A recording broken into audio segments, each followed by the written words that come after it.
China has increased its retaliatory tariffs against the United States to 84% today, and President Trump has signed executive orders designed to revitalize U.S. coal production. Good morning, I'm Corva Coleman from NPR News, and here are today's top stories.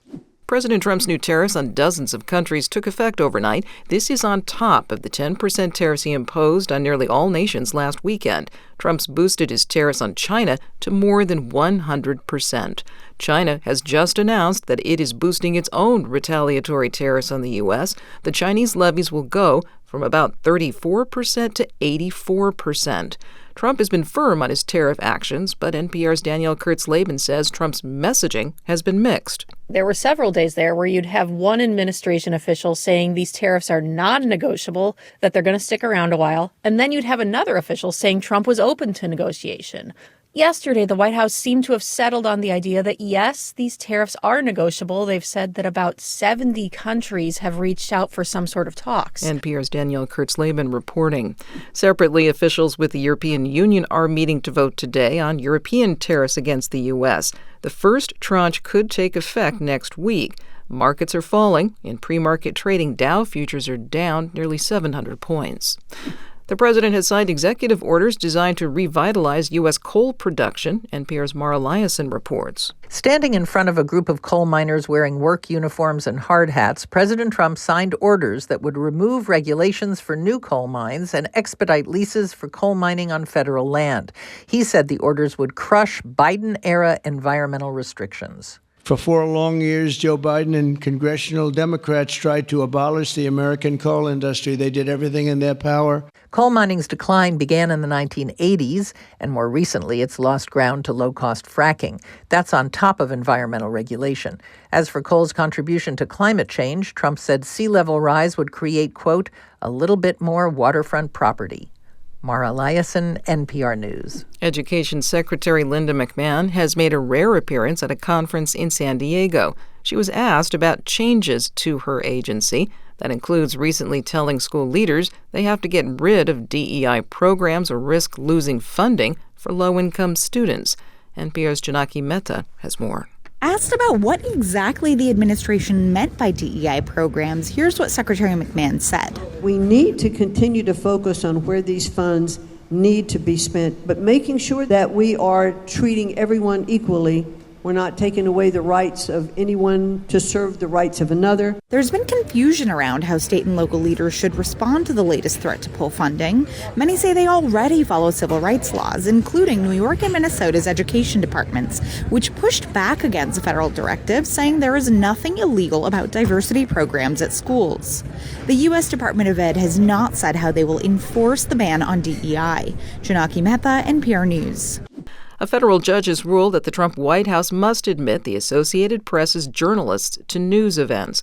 The judge ruled the White House exclusion of the AP over what to call the Gulf of Mexico is unlawful. But NPR's David Folkenflik reports 2 AP journalists were still rejected from the White House pool to cover a Trump speech. President Trump and other senior government officials had shut the Associated Press out of dozens of major events at the Oval Office and elsewhere because the news service refused to go along with Trump's decree that the Gulf of Mexico should henceforth be known as the Gulf of America. The AP goes by the historic name for the body of water, but notes Trump's order. Judge Trevor McFadden had seemed skeptical of the AP's arguments last month. In his order, however, he found that the White House actions had harmed the AP's ability to cover the news. McFadden, a Trump appointee, wrote, quote, the AP's exclusion has been contrary to the First Amendment.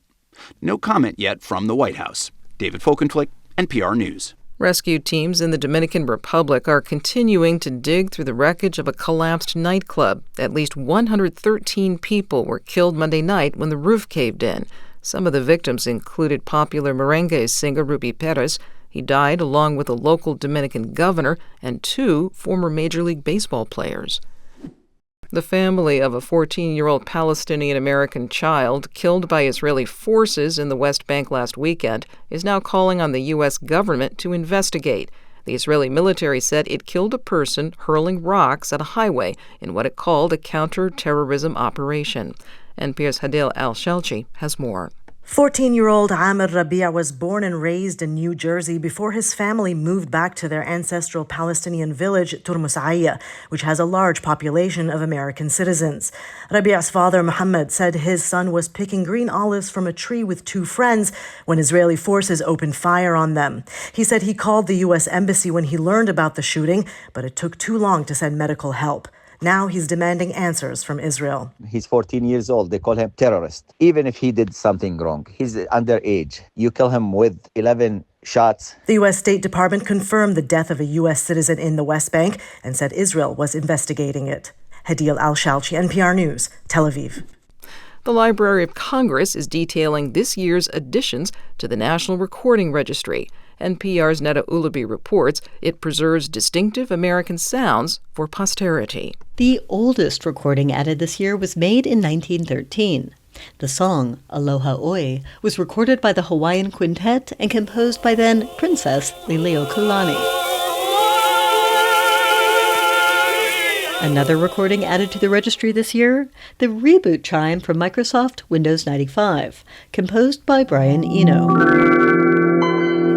Since 2002, the National Recording Registry has added 25 recordings annually that express American history and culture through sound. Others this year range from a 1960 World Series broadcast to music by Roy Rogers, Miles Davis, and Celine Dion. Neda Ulabi, NPR News. And you're listening to NPR News from Washington.